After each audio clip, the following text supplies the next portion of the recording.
And for the strongest protagonist that you asked multiple times about, it has to be Nico. No one else compares, I feel, and I feel that's mostly down to Nico's service in the war. No other GTA protagonist has ever done anything like that, which I think gives Nico a bit of an edge over the others. And so we get on to the last question, and this is why I've saved it to last, because it's going to be one where I'm yapping about quite a bit. And it's from Ross3695 Base Hacks again, who says, why do you hold such a grudge against car drivers? I'm curious, have you had any bad experience with them personally? I scrolled down on the legendary man falls flat on his face video, knowing I'd find your comment, and it didn't take very long. Right, so before I answer this, I'm going to take a quick drink. Right, so for full context, I walk everywhere I go. As you saw in my picture earlier, I'm quite big on physical activity and staying in shape. So yeah, it kind of naturally makes sense that I walk everywhere I go. And over the past few months, I've walked over 80 miles per month. So for comparison, it's like walking all the way from Wolverhampton in the West Midlands, all the way to Liverpool, Bristol, Cardiff or St Albans, which is pretty much North London. So, you are right in saying I've had a lot, and I mean a lot of bad experiences with car drivers. And I also want to specify I'm specifically talking about the West Midlands. Maybe they're better in Scotland, maybe they're worse in Cornwall, I don't know, but I'm speaking from the West Midlands experience. So, what I'm going to start off with is the amount of dickheads I've seen pissing about behind the wheel in a variety of ways. I've seen people doing balloons behind the wheel, I've seen them pissing about on the phone, and one memorable one is some idiot who stuck a Palestine flag on the driver's side of the window. Not as a car flag, you know, like you stick on the bonnet or whatever, on the window, where you couldn't see the side mirror. We have laws in this country about blacked out windows, and I'm pretty sure sticking a flag over it falls under violating that. If you want to support Palestine or whatever, you can get yourself a car flag which you can stick on your bonnet. You don't put it on the side of the window. Sticking a damn flag in the window is one of the most stupidly dangerous and idiotic things I think I've ever seen somebody do. Second is I've had loads of people yell at me because they were ready to go over a red light. One noticeable instant, which is the earliest one I can remember, is when I was going home from college.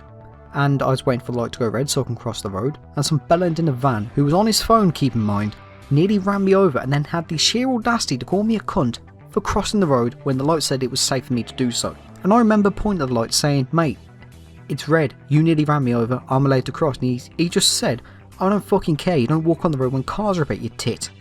The absolute state of the lack of awareness. And a more recent one, which is from about a month ago, while walking home, I nearly got ran over because some prick indicated the wrong way. It's in a car that was like a T-shape, you know. And they indicated they were going to turn left, but instead turn right, which, to be fair, is quite a simple mistake. I imagine plenty of people have done that. And proceeded to shout verbal abuse at me, saying I was being reckless by assuming by their indication they were going the opposite way. And when I pointed that out, they told me to fuck off. I've got way more of these which I can share, but I think this video's gone on long enough, so on to the next part, which is anger. There must be something in the car fumes that makes people angry, because why are drivers so angry at everything? First of all, it's never the driver's fault, it's always someone else. It's the car in front of them, it's the cyclist, it's the pedestrians, it's never the driver. Always someone else's fault. And if you dare suggest an alternative to driving, a lot of drivers get so pissy about it. Like on Reddit a while back on the UK personal finance subreddit, one guy was concerned about the rising cost of fuel, worrying if he could afford it. So I replied to him saying, you know, maybe you could try walking to or from work, or taking the train, and I got one of the most sarcastic replies I think I've ever had on Reddit.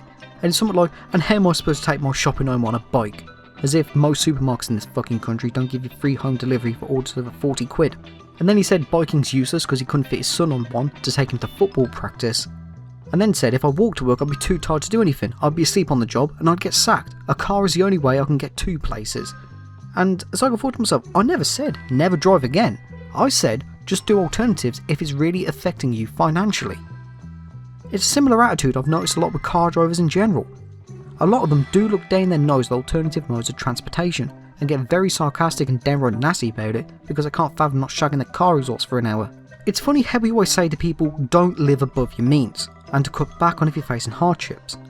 And you know, we kind of berate people who are, say, living on minimum wage, who are trying to buy authentic, say, Louis Vuitton, Gucci, or Casablanca shirts or whatever, you know, luxury designer brand stuff, which we should. If you can't afford it, don't do it.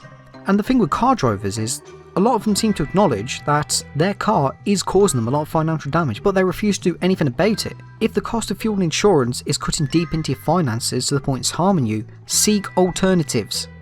It's not going to kill you. And I think it shows as well, with anger at least, is how much road rage really exists online. You can go online and watch road rages from all across the globe. Go and watch like people arguing and fighting in Australia, USA, France, probably Russia as well. But you never see like people who are walking arguing anywhere near as much. There are some, which usually do involve cyclists, but it's minimal compared to the amount of road rage you get from drivers. All you have to do is watch one road rage compilation and you'll see how little it takes to piss off a car driver. You'll see them shouting and beeping their horns like a child because a car was like 12 feet ahead of them and pulled out in front of them 10 seconds earlier. Another thing that really pisses me off with them is the amount of them who are so far up their own arse that they park anywhere they want with complete and utter disregard to others. Be it parking on a full path and blocking off for pedestrians, or parking in multiple spaces so other drivers can't park at all. If you want to know what I mean by that, there's an account I follow called YPLAC, or You Park Like a Cunt, who shows off some of the absolute state of drivers in this country. And another one, which is why I left this question to last, is earlier this year I know someone who was nearly killed by a twat who was driving while drinking and high on drugs. He was in hospital for a few months with serious injuries and thankfully pulled through, but he still had to spend a few months in hospital regardless. Then when he came out he couldn't walk without the need of crutches and he had to miss a hell of a lot of work. He never lost his job thankfully, but still he couldn't go to work and the dickhead who crashed into him died. And I've got no sympathy for people like that. And that kind of brings me on to, I guess it's a little bit of a fear more so, but it's right what I've always said. You can be the most careful driver on the planet, or you can just be walking, minding your own business, but all it takes is one mistake, or some malicious act from a bellend who thinks they're above the law, and you could be the one who's in a coffin. I know that sounds quite, I'm 14 and this is edgy, but it's true. You know, like I said, the person I know, he wasn't drinking while driving whatever, he was just driving home from work. But because some bellend decided, oh I'm going to get drunk and high, decided to get behind the wheel, he nearly died because of it. And think of how many other people have died as well because some twat got drunk and thought, oh I'm safe to drive me, and then ends up crashing and killing themselves. Anyway, sorry for getting quite serious on this part, but it's why I just don't like car drivers. A lot of dickheads in this country seem to think they can do whatever they want. And lastly, which is the smallest reason, is I feel like cars contribute heavily to the obesity crisis. Like, if we just completely banned cars for about 2 months, we'd probably have obesity rates plummet to levels never seen since probably 1950.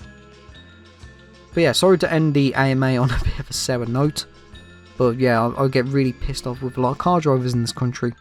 But yeah, that's it for the AMA. This video's gone on long enough, and thank you for all the questions, and thank you for helping me get to 50k. Let's carry on going until we get to, I don't know, 100k or Bully 2, whichever comes first. So thank you for watching, and have an excellent day.